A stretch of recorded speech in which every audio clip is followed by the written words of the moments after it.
Hello friends, very good evening. Today onwards we are starting our CA Foundation December 2023 journey and in which I am dealing with your accountancy subject. So firstly I am starting with the very best chapter which is known as consignment in your CA Foundation accountancy.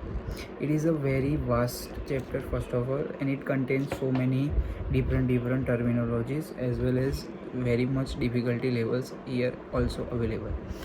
But the beauty of this chapter is very much different from what you are gonna think.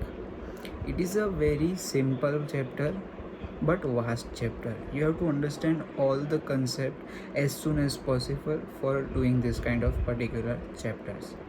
So going for the concept, you are required very much efficient that you can understand all the concept easily by giving your 100% focus on it here.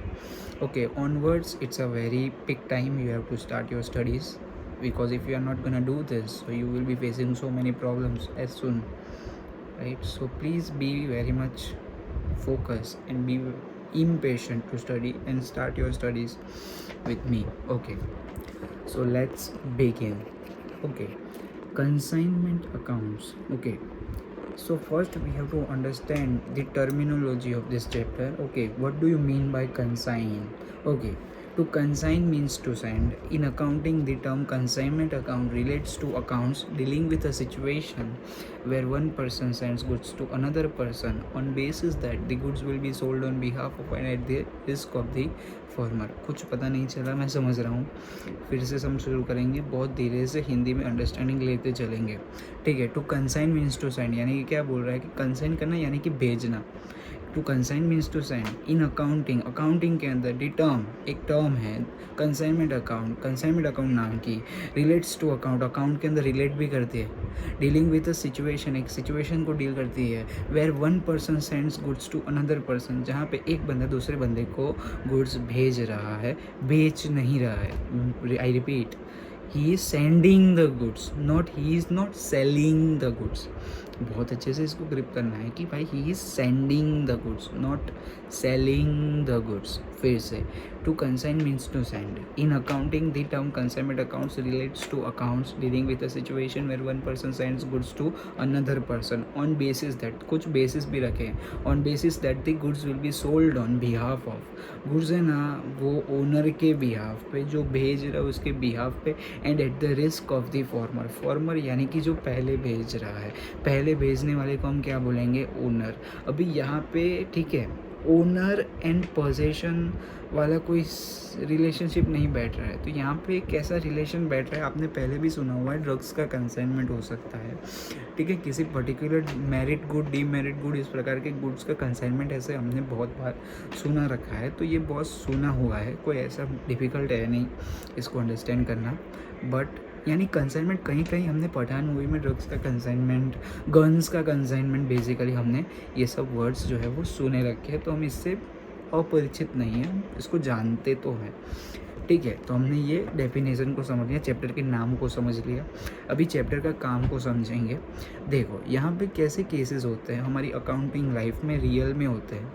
किस प्रकार के cases होते हैं कि भाई यहाँ पे एक तो गुड्स है ना वो भेजे जाते हैं बेचने के लिए eight the risk of the farmer, यानी कि ओनर के रिस्क पे, ओनर के बिहाफ में, ओनर के गुड्स कोई और बंदा बेच रहा है और ओनर को उसका रिपोर्टिंग दे रहा है.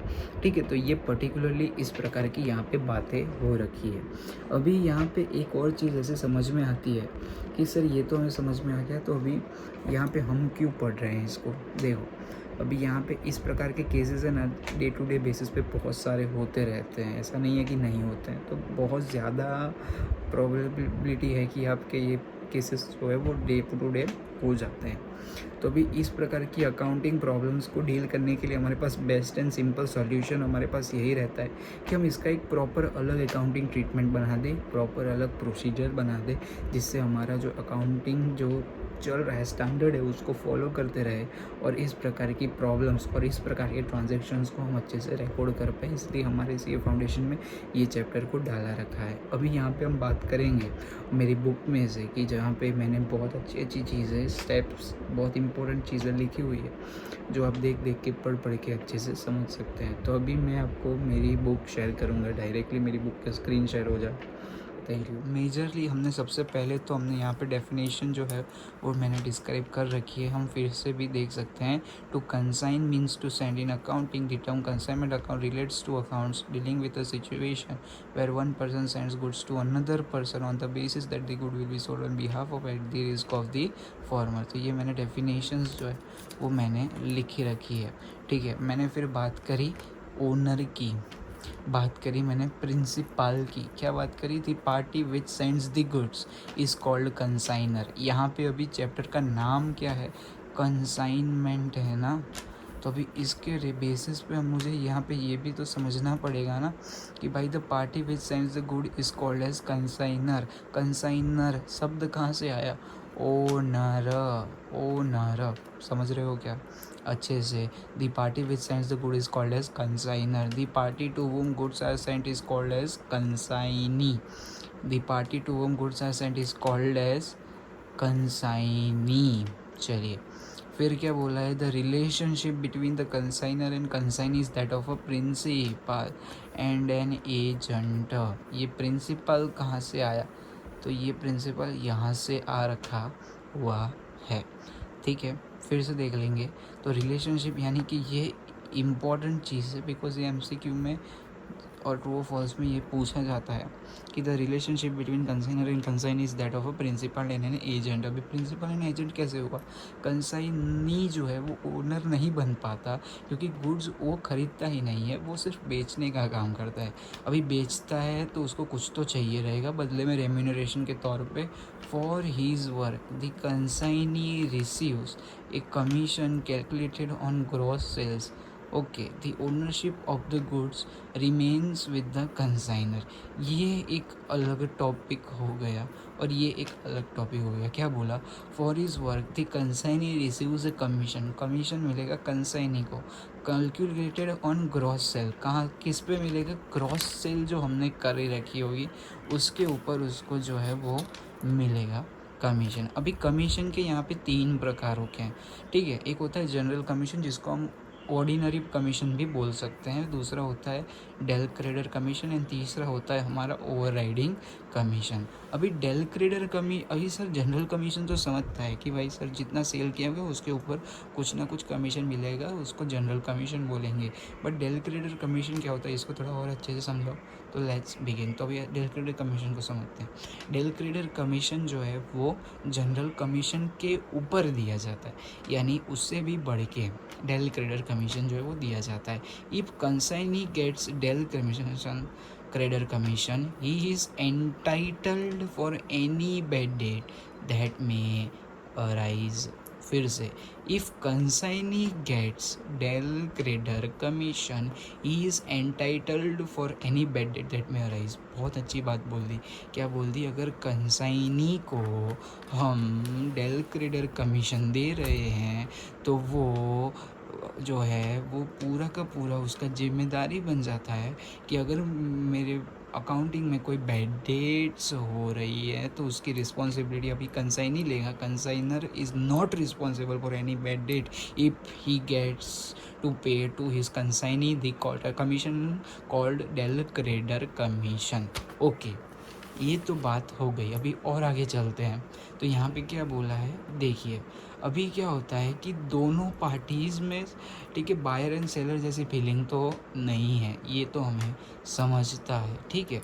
तो अभी यहाँ पे देखेंगे तो कंसाइनर है ना, कंसाइनी को है ना क्या बेचेगा, भेजेगा प्रोफोर्मा इनवॉइस। क्या भेजेगा, goods with his proforma invoice. अभी प्रोफोर्मा इनवॉइस क्या है, तो उसका डेफिनेशन ये है, proforma invoice is a kind of a invoice but not really one. ये उसका डेफिनेशन है।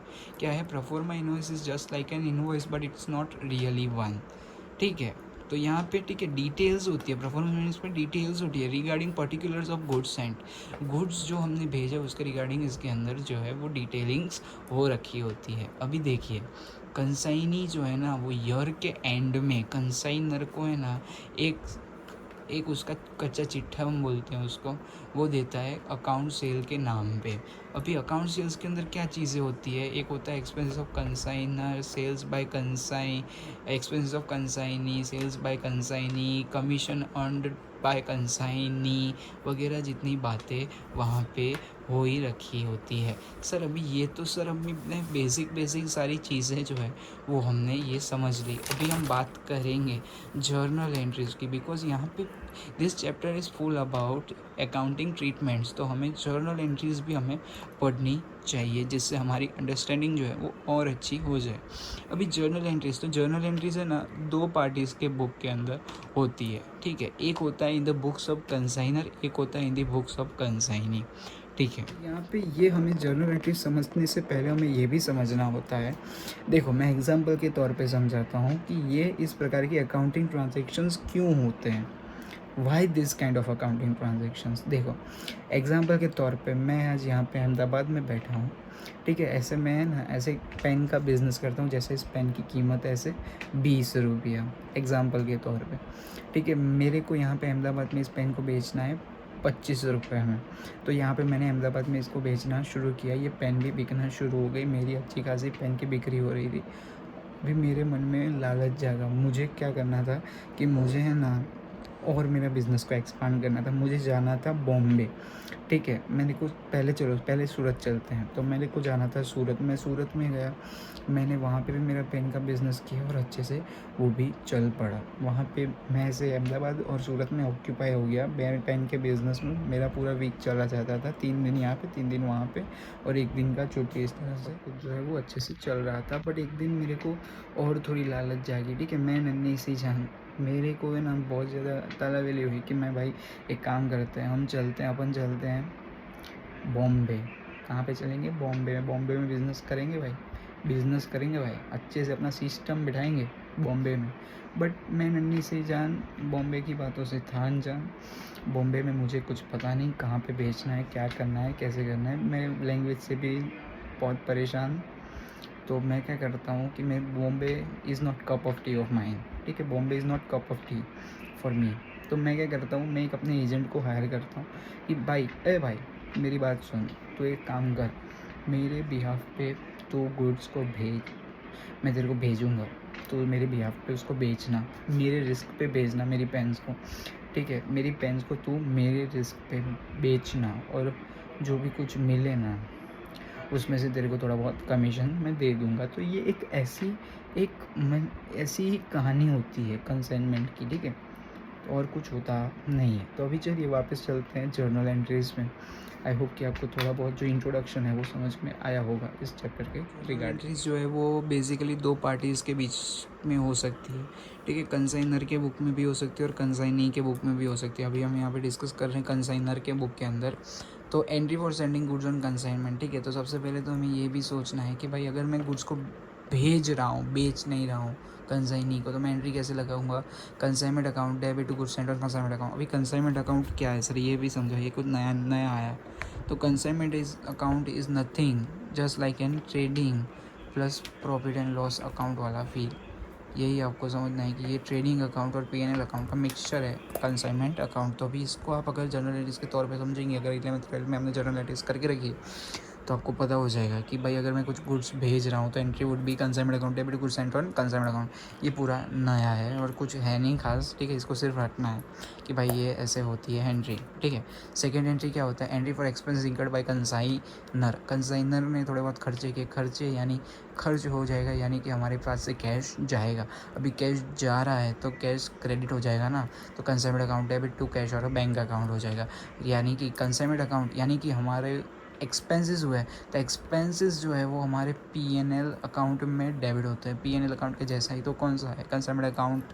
तो consignment account debits to cash और बैंक अकाउंट। फिर थर्ड एंट्री क्या बोलता है?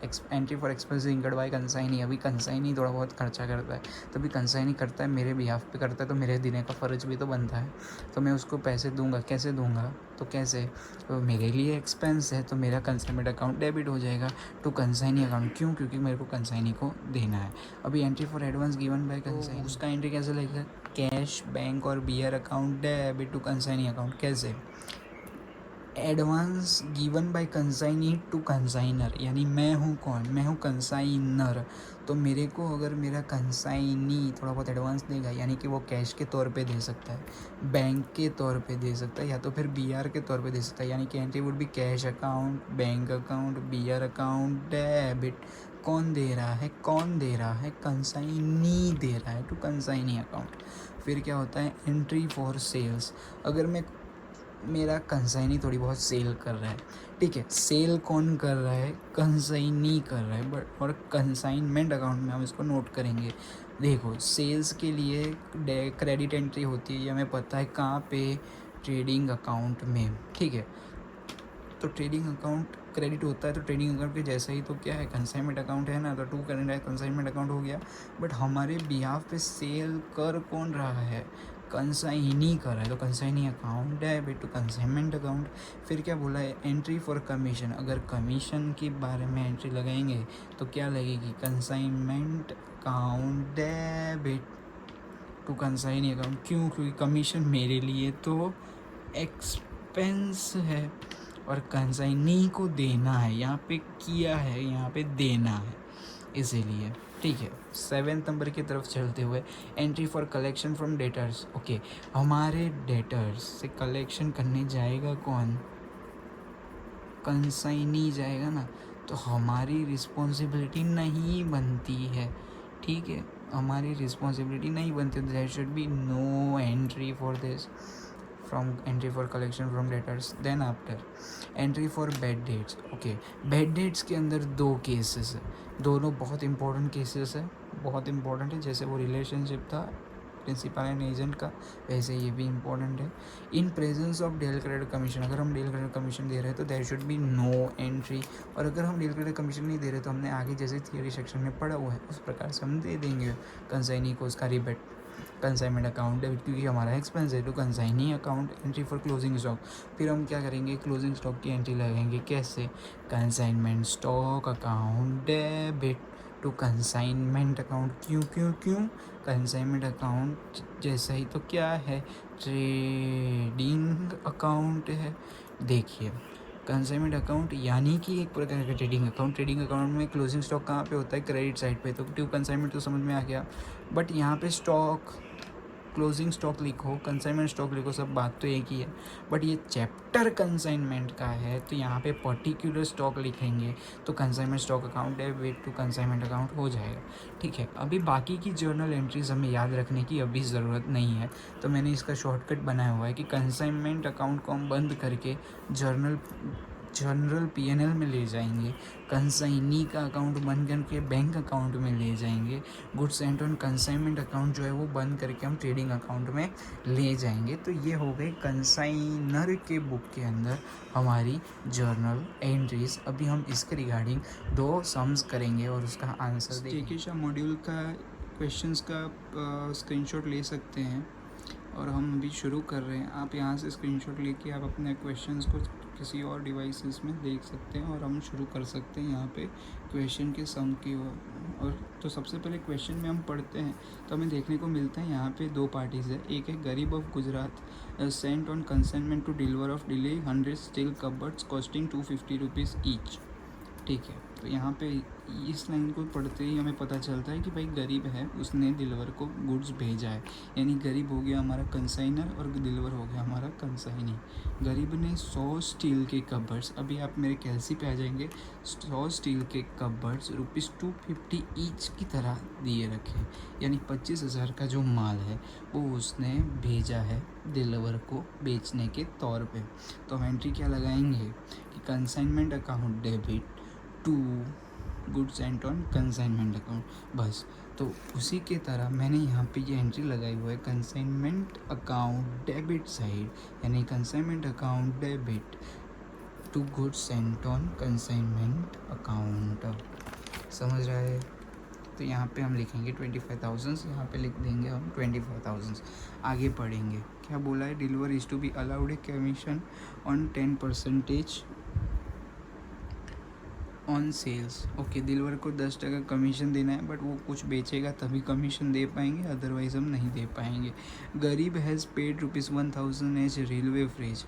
उसने अभी गरीब के खर्चे, गरीब यानी कौन है, हमारा कंसाइनर के हमारे खर्चे, तो अभी उसको हम नोट कैसे करेंगे, ठीक है। हमारे कंसाइनर के खर्चे यानी consignment account debit to cash और बैंक अकाउंट, उसने क्या क्या खर्चे किए रखे हैं, रेलवे फ्रेज है, पैकिंग एक्सपेंसेस है, तो दोनों को हमने यहाँ पे नोट डाउन कर दिया। 1500 बार लिख दिया रखा है, ठीक है।